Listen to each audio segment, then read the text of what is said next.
Bonjour, aujourd'hui on va parler de séparation. Alors avec le confinement et les difficultés que la pandémie a apportées, on a commencé à avoir une augmentation des cas de séparation et de divorce.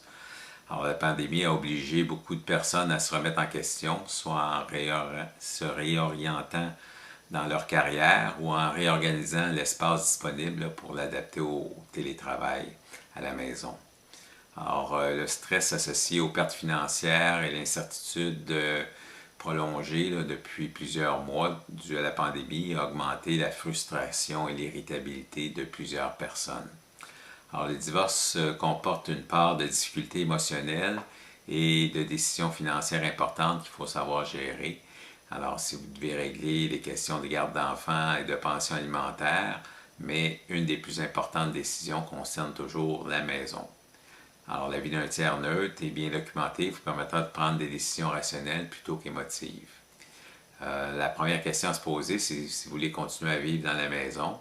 Alors, garder un voisinage familier, est-ce que ça va vous apporter une sorte de réconfort ou plutôt de pénibles souvenirs? Voulez-vous minimiser le bouleversement en restant sur place ou si vous préférez déménager et dans un endroit qui sera pour vous le symbole d'un nouveau départ? Vous seul pouvez répondre à la question, mais peu importe la réponse, les répercussions financières doivent être considérées dans le processus de prise de décision. La question importante est, pouvez-vous prendre en charge la maison avec votre revenu et votre nouveau budget?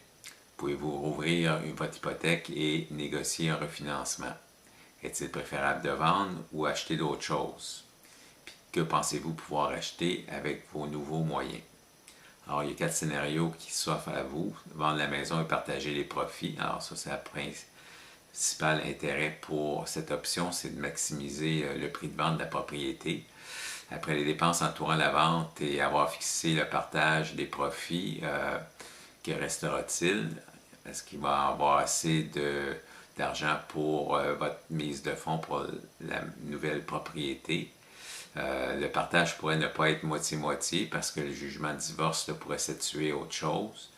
Le montant d'achat était-il différent lorsque vous avez acheté? Donc, le partage pourrait être différent. Encore, parce que les lois en vigueur concernant le patrimoine familial pourraient influencer les choses autrement. Alors, deuxième scénario, ce serait d'acheter la part de votre conjoint.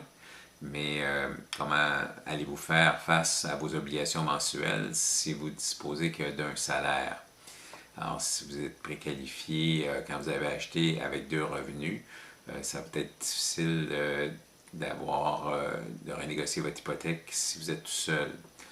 Alors, l'autre alternative, c'est vendre votre part à votre conjoint, mais il faut que lui aussi soit en mesure d'avoir la capacité d'acheter. Naturellement, en vendant la part, vous allez avoir du comptant dans vos poches. Alors, maintenant, il faut prendre en considération que si le prêt hypothécaire existant demeure en vigueur, vous allez rester solidairement responsable avec votre conjoint qui avait signé le prêt. Donc, il faudrait annuler le prêt en cours. Sinon, la responsabilité vis-à-vis du prêt antérieur peut vous empêcher d'obtenir une hypothèque si vous achetez une nouvelle maison. Dans les faits, vous n'êtes peut-être plus légalement propriétaire de la première, mais il faut que votre conjoint soit solide financièrement pour pouvoir racheter avec une nouvelle hypothèque. L'autre alternative, c'est demeurer tous les deux propriétaires, mais un seul conjoint vivrait dans la maison. Cette situation permet de respirer pour un petit bout de temps et vous évite des soucis jusqu'à un certain point, mais demande une certaine vigilance compte tenu des règles de l'impôt et combien de temps votre ex va vous laisser la propriété si jamais il y a d'autres projets en cours qui se présentent à lui. Alors, le droit du propriétaire de demeurer dans la maison, donc à la séparation, c'est le conjoint propriétaire qui a le droit de décider s'il permet à l'autre de rester ou s'il doit quitter.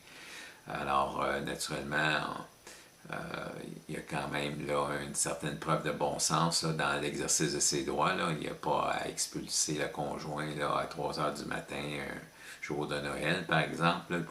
Ça pourrait être considéré comme abusif. Si la maison appartient aux deux conjoints en copropriété, ben, les conjoints copropriétaires doivent décider ensemble à la séparation qui reste dans la maison et qui quitte. En tant que copropriétaires, ils ont chacun le droit de rester dans la maison à la séparation et ne peuvent pas forcer l'autre à quitter.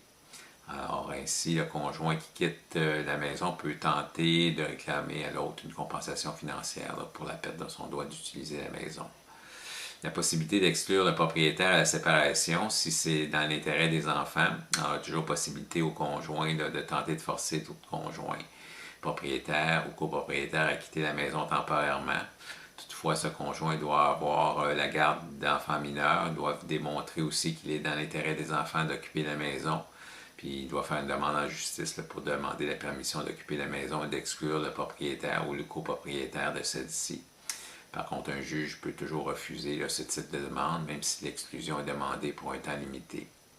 Bref, il est toujours mieux de choisir ses batailles pour éviter d'en arriver à vouloir se séparer. Même s'il n'y a pas d'alternative, il vaut mieux recourir à la médiation en premier, avant d'arriver avec des avocats devant un juge qui pourra pencher d'un côté ou de l'autre, surtout si les enfants mineurs dans votre scénario.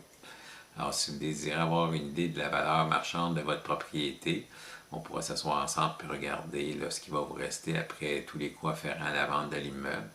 Puis je pourrais être en mesure de vous guider si vous voulez racheter d'autres choses avec un budget plus restreint. Vous pouvez toujours me rejoindre au 514-892-3908. Et ça me fera plaisir de répondre à vos questions et de vous rencontrer au besoin. On vous souhaite une bonne fin de journée.